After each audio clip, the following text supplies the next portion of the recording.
Hi, everybody. This is Betsy Wurzel coming to you from Islip, New Jersey. I just want to warn everyone this is a rant, so you may want to skip it. But I wanted to say that there is a post on my page that a friend of mine wrote. And I agree with my friend's post 100%. And yes, it might sound like it's something that I would write because we are kindred spirits. And I want to rant about, there's social isolation. And there's some people that are complaining about social isolation. And I understand that. But you know what?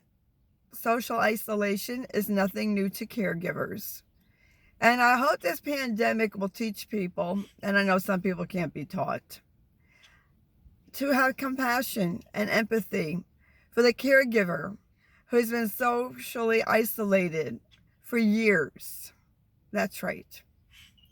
People who are caregivers give up their jobs. They can't go shopping. They can't go to a salon unless they do the planning. They can't just go out after work if they do work. Now, those of you who are whining, oh, I can't go here, I can't go there. How would you like it if that was the case for 10 years? There are people who are so socially isolated for years, depending on how long their loved one lives with a particular dementia. Now people are caregiving for their parents for this pandemic. And I want to say that I will speak up for the caregivers, post and present, of what they are going through and what we went through. And no, I can't turn my back on raising awareness. And yes, I know Matt is gone. I am not a caregiver anymore. But make no mistake about it, I will never forget my experience. And I will speak up for those who can't, those who won't. Do you know who I feel bad for, folks? My heart breaks for my fellow caregivers who cannot visit their loved ones in a facility. Think about that you can't see your loved ones. People with dementia, they change daily, sometimes minute to minute. And you can't see them but to FaceTime or Skype or Zoom. How about the loved ones who are at home, who can't understand why they can't go out? Can you imagine being with someone 24/7, no break, and they are hallucinating, sundowning, and you can't reason with them as to why they can't go out and socialize? Think about those people. We're only asked to stay at home and go out when it's necessary.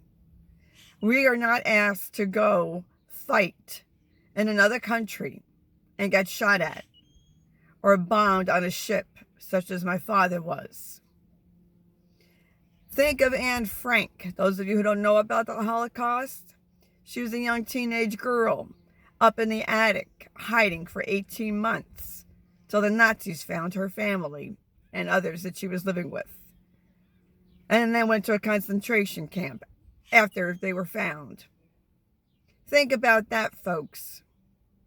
And those of you who are lazy, who can't throw your trash in a garbage, shame on you.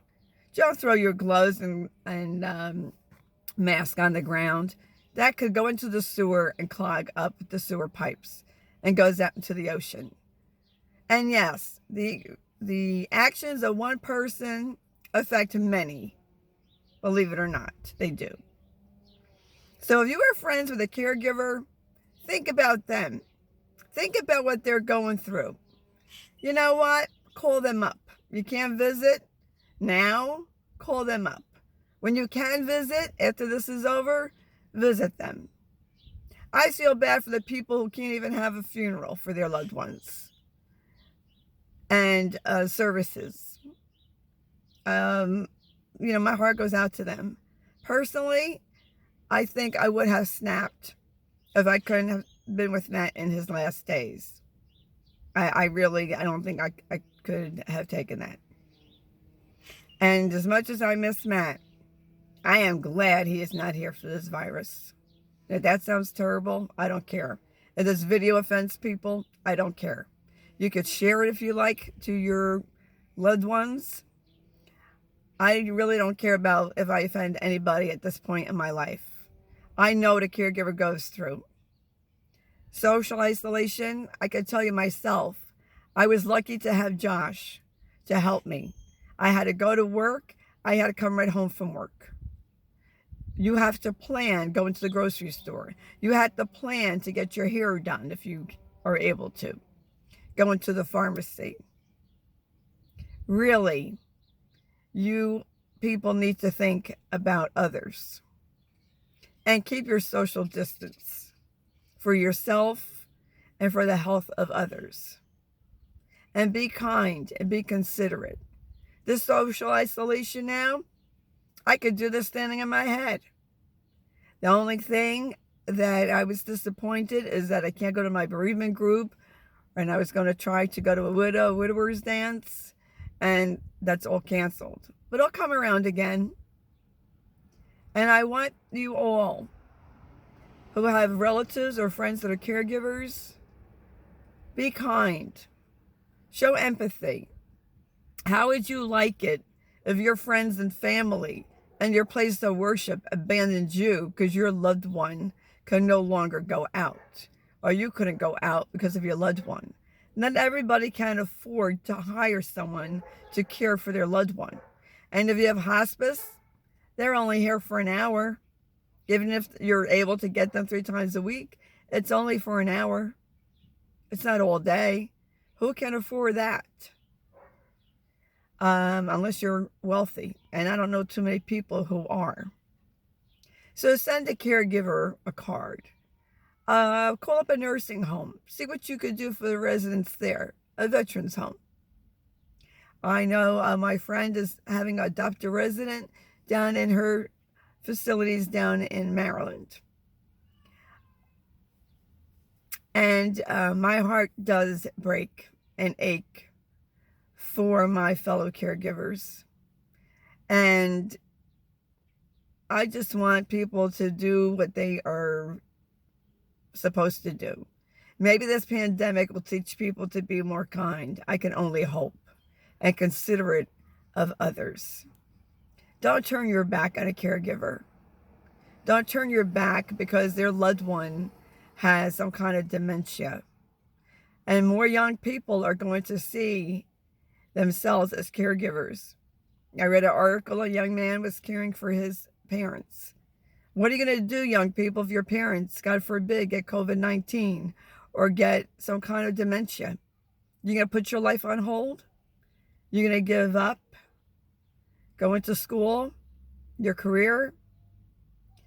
There are people who I know who have lived apart from their spouse or partner to take care of a loved one. There's many sacrifices caregivers do. And it's about time the world realizes it. And I will talk about it. Thank you very much for listening to this. And you can place your comments here.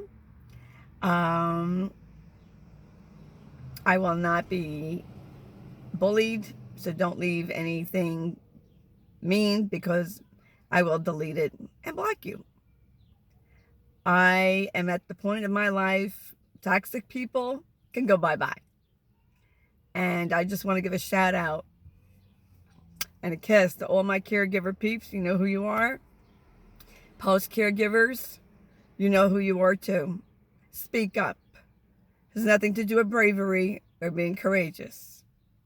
Speak up. Use your voice. If you want to come on my show, PM me. You can come on my show, Chatting with Betsy, and Pet Shop World Talk Radio, and speak about your experience of being a caregiver and what you're going through now. People need to hear it. Post your journeys, folks. Post your pictures of your loved ones. Get out of the closet and start showing the public what it is like. Thank you. Bye-bye.